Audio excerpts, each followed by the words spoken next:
Here's something most rose gardeners never figure out. The gardens that stop people in their tracks, the ones that look like they fell out of an English countryside painting, most of them aren't actually impressive because of the roses. The roses are almost secondary.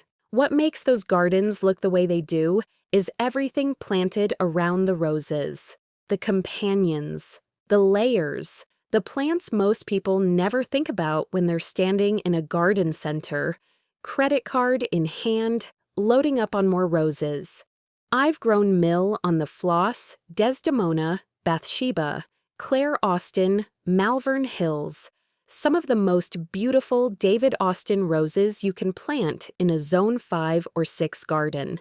And I'm telling you, put any of them in bare mulch with nothing around them, and they look like a shrub in a parking lot. Same rose, completely different result.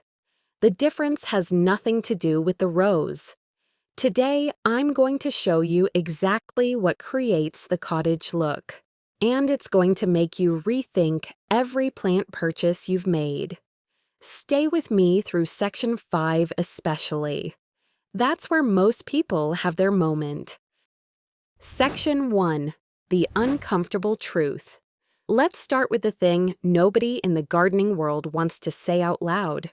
You can spend $2,000 on the most beautiful David Austin roses ever bred. Desdemona with her perfect shallow cups and that pure myrrh fragrance. Vanessa Bell, that soft butter yellow that looks like it was painted by hand. Windermere, blush white, incredibly clean. Plant them alone, spaced 4 feet apart in neat mulched circles the way the label tells you.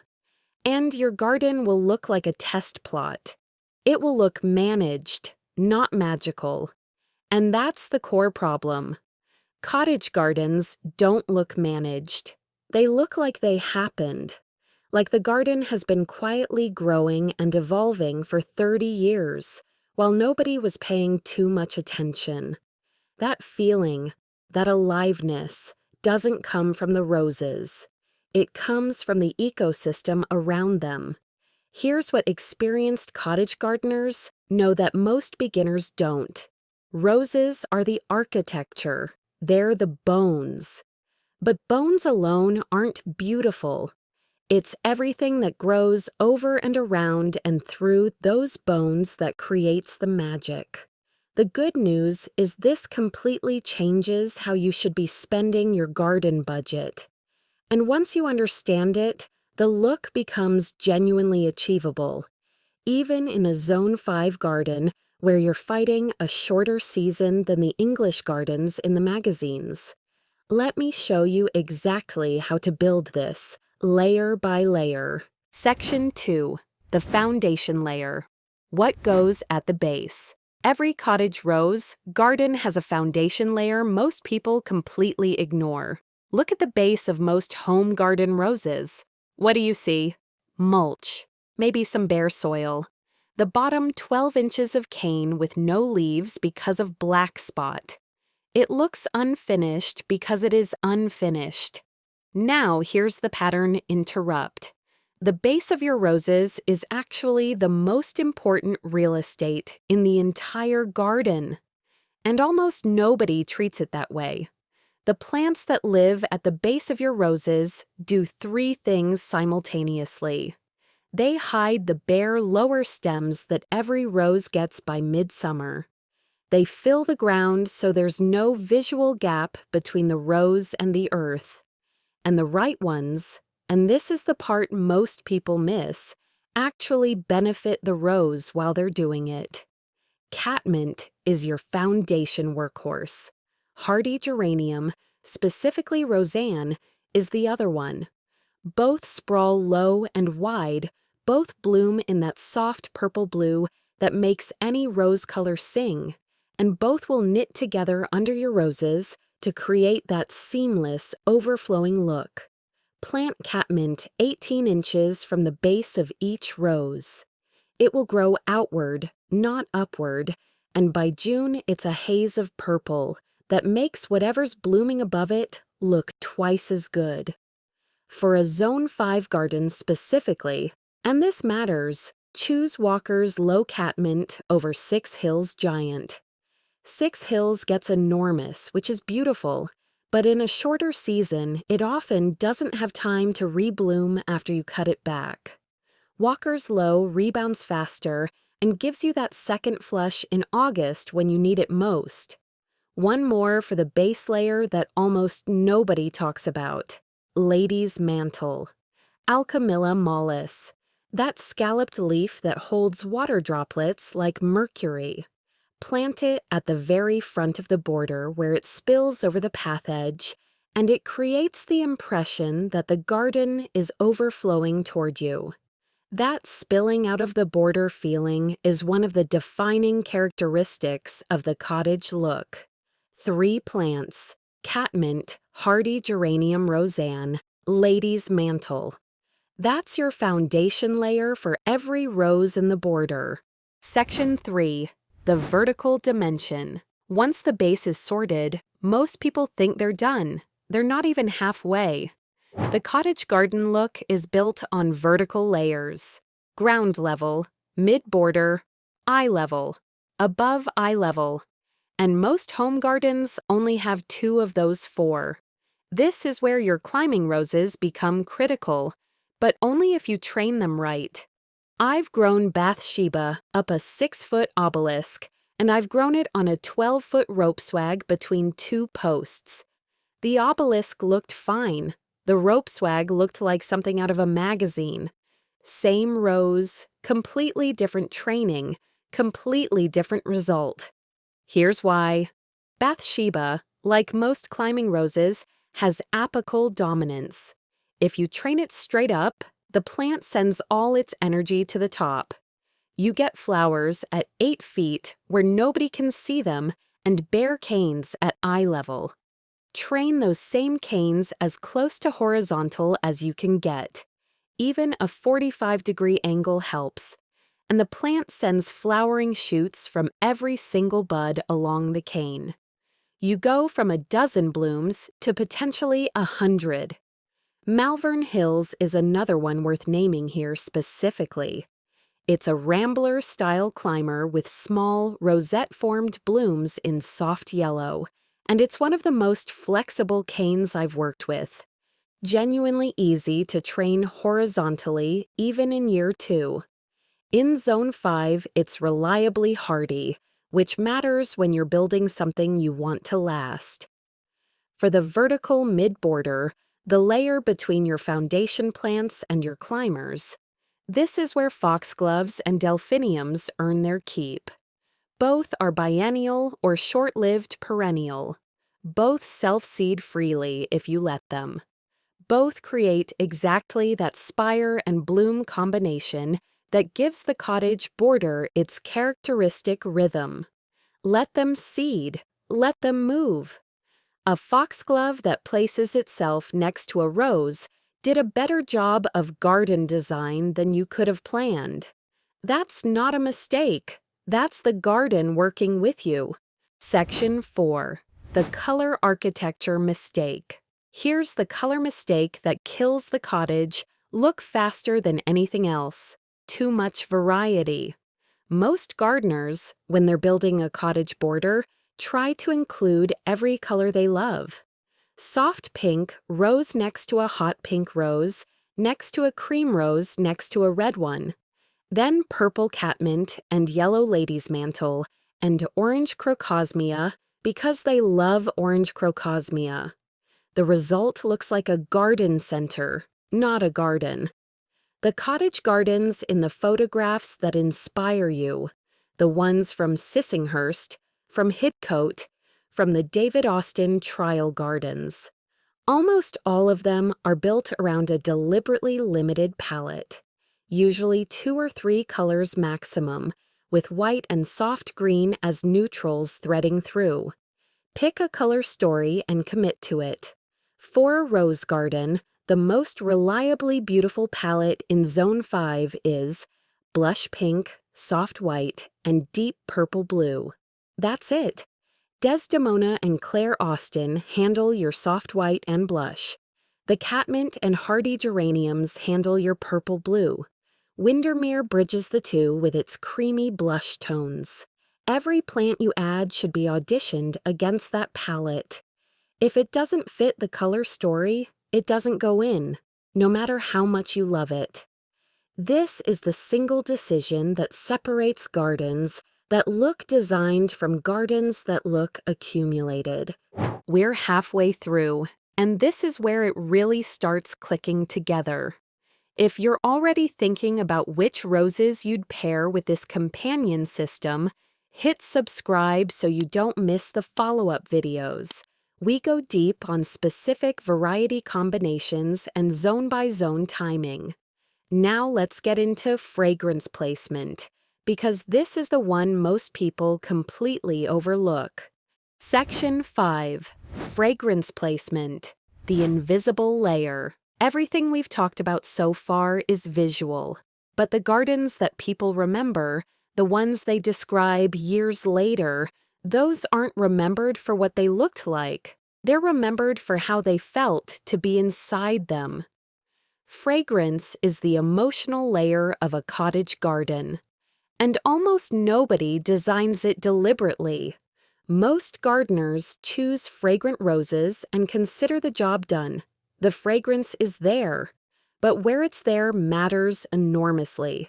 Claire Austin, creamy white, extraordinary fragrance, pure and clean, is one of the most powerfully scented roses I've grown in Zone 5.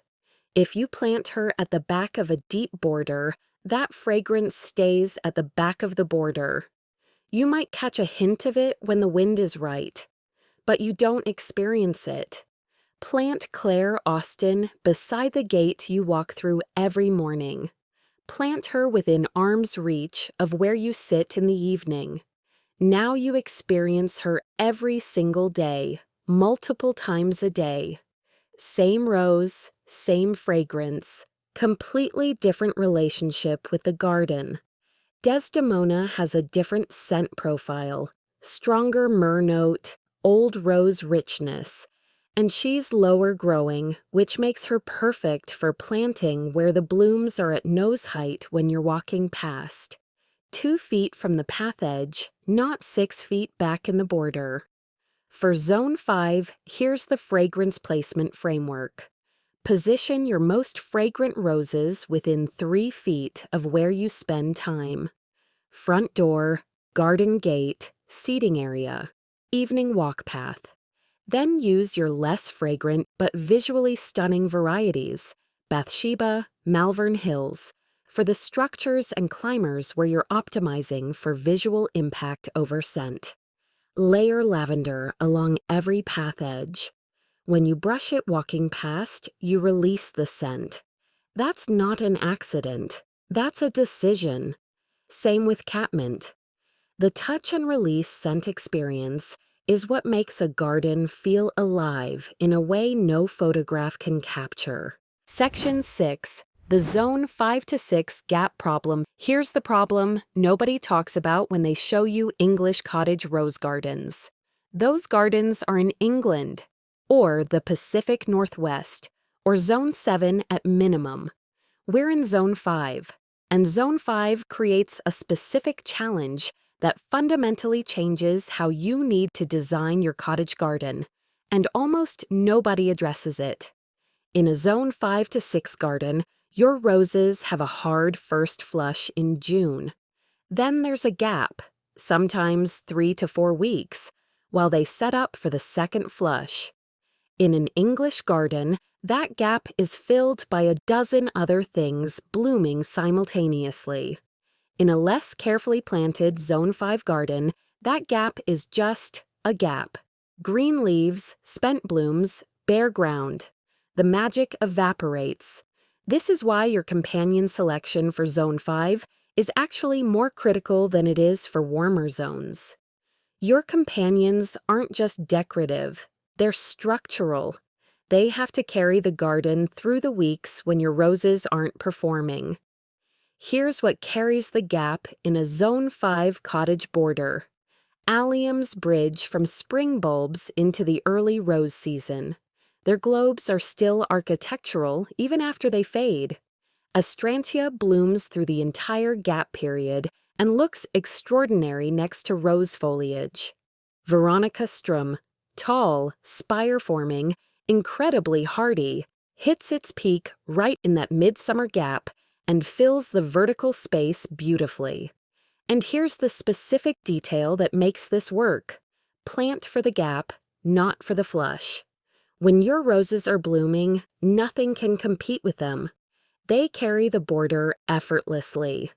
The gap is where your garden either holds together or falls apart. Plant for that. A Zone 5 cottage garden designed around the gap is actually more interesting than an English one, because something is always transitioning.